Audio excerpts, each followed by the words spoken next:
1 in every 4 people have or will experience a mental health illness at some point in their lives. With 1 in every 6 people reporting a psychological problem each year, it's more than likely that you know someone with a mental health illness. Some of us here today may have had our own struggles with mental health. Mental health is the leading cause of disability and has caused 17.5 million sick days in the UK alone this year. That's around 50,000 years of sick days each year. The prevalence of mental health is undeniable. Then how is it that only a third of people with mental health problems ever seek treatment? Ultimately, this disparity is a result of persisting and prevailing stigma. There's a millennia-long tale of prejudice and social exclusion in those with mental health illnesses. They were cast away and placed in asylums and institutions, and labeled as idiots and lunatics. Movement after movement, the impetus to close down asylums began in 1960. But the first asylum closure didn't take place until 1986. Shockingly, that was only 33 years ago. And the stigma still lives to this very day. How many times have you heard somebody say, "This is giving me anxiety. She's crazy. You're such a psycho."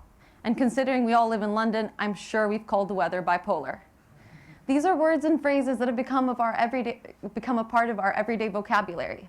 And yet, without having truly experienced the mental ill health, the words have begun to lose their meaning. Even though we use these words without the intention of belittling the nature of mental health, it still contributes to the stigma. This needs to be acknowledged and addressed. Stigma is the main barrier preventing people from seeking treatment. Stigma comes from a lack of awareness, perception, and education about the reality of mental health. So to better demonstrate the reality of mental health, I'd like to walk you through a story where anxiety, depression, and OCD are characters of different socioeconomic statuses.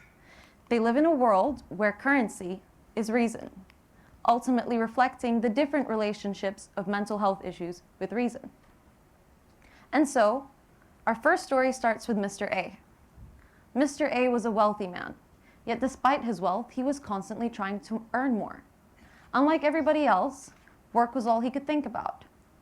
He would work 10 hours a day. But even when he'd come home to his family and sit at the dinner table, he was nervous and unable to relax. After dinner, he would sit with his family. They would tell stories and talk about their day. But Mr. A heard none of it. He couldn't focus. His concentration was in shambles. When everyone would go to sleep, Mr. A was left wide awake.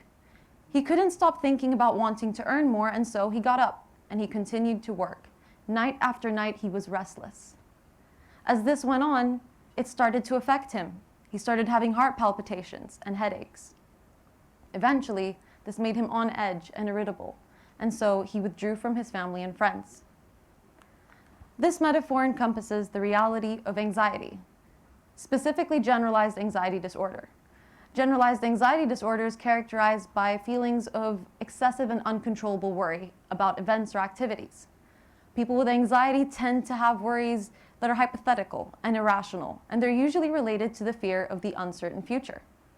Now, in our story, Mr. A is rich, not in money, but in reason. Mr. A's wealth and his fixation on it, much like anxiety's wealth and reasons to worry, caused him to experience a variety of symptoms. He felt nervous, on edge, he couldn't sleep, and he couldn't focus. And these are all symptoms of anxiety.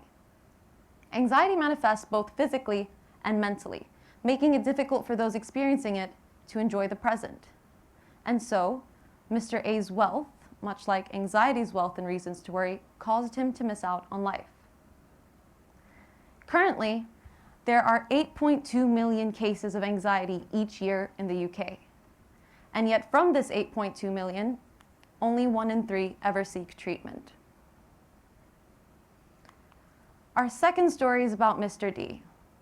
Mr. D was quite unfortunate in that he didn't have a penny to his name. And because he had no money, he stopped going out with his friends. This eventually made him feel low and sad. It seemed like his predicament would never end. He tried to get a job, but his attempts were constantly failing. So he felt hopeless and helpless, and worst of all, he blamed himself. As time went on, he felt irritable, He no longer wanted to see anyone, so he stayed at home. It seemed like nothing was worth leaving the house for anyways. Mr. D was a painter. He used to love to paint. But now the paintbrush seemed as uninteresting as a pencil to him. He used to be lean and fit, but now he hardly ate at all. He lost so much weight that he became unenergetic and lethargic, and so he slept all day. As the cycle continued and things began to worsen, he asked himself, why do I live such a deprived life? And eventually, as things got worse, he asked himself, is it really worth living at all? This story encompasses the reality of depression, specifically major depression. Major depression is characterized by feelings of sadness over weeks and months on end. But depression is so much more than that. Depression is a common and serious mental health illness.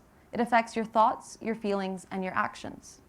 In our story, Mr. D is poor, not in money, but in reason. Reasons to get up in the morning, reasons to be happy, and reasons to go on.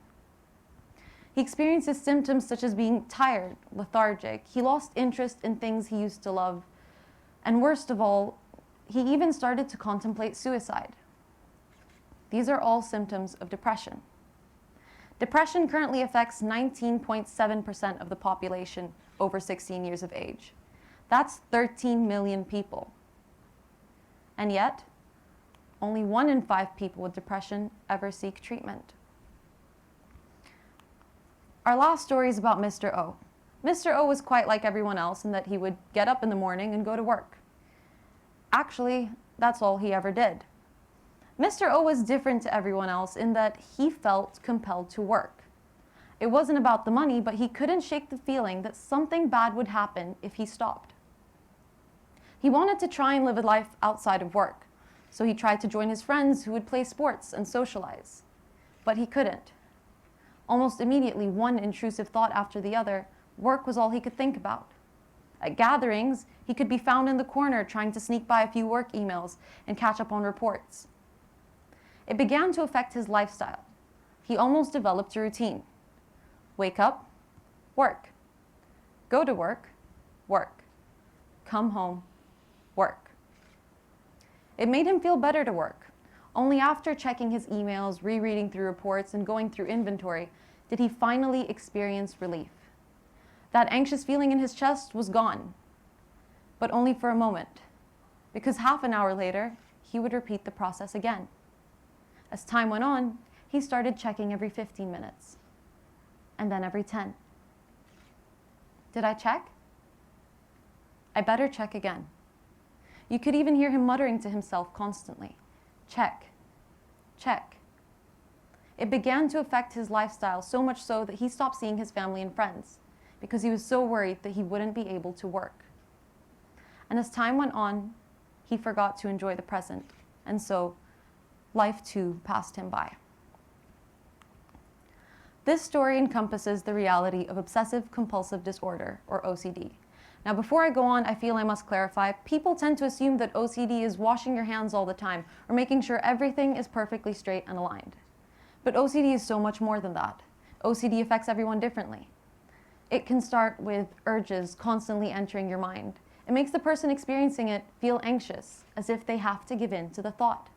They feel compelled. Finally, they give in to the compulsion. Only then do they experience relief, but only momentary. Because after a while, the thoughts return, the anxiety returns, and the cycle repeats itself again. Some people experience OCD as having to wash your arm when you bump something because you're worried bacteria might have been transferred through skin contact. Other people worry that they have to read the last sentence in a paragraph 4 times, or else the book will have a negative ending. Other fears are more rational. Some people worry about harming themselves, and so they're worried about leaving the stove on or leaving a candle lit. But these rational fears become irrational in the level of distress that it places upon an individual. In our story, Mr. O experiences these anxious feelings. He has obsessive thoughts, he has compulsions, and these are all symptoms of OCD. Now, unlike Mr. A and Mr. D, Mr. O was neither rich nor poor. but rather he didn't know why he felt so compelled to work. The same applies for OCD, because OCD is neither rich nor poor in reason, but rather people experiencing it have reason captivate their lives, making it difficult for them to enjoy the present. Currently, 1.2% of people in the UK experience OCD. That might not sound like a lot, but that's 800,000 people. And of these 800,000, only 1 in 3 ever seek treatment. There are millions of people like Mr. A, Mr. D, and Mr. O, but not all of their voices are heard. Some of them have voices cowering at the back of their throats, wanting to be heard, but knowing what comes next isn't met with acceptance. So the next time you decide to say, "This is giving me anxiety," or "You're so OCD," think, are you really being crippled by reason? Are you really like Mr. A and Mr. O? Or are you belittling somebody else's voice and taking away somebody else's lifeline? Because every time we use words like this, we make it harder for other people's voices to be heard. And to our listeners with mental health problems, I hope that as a society, we can help you reach out. We can help you, I hope that as a society, we can help you reach out to us and abolish stigma. Because when I is replaced by we, illness becomes wellness. Thank you.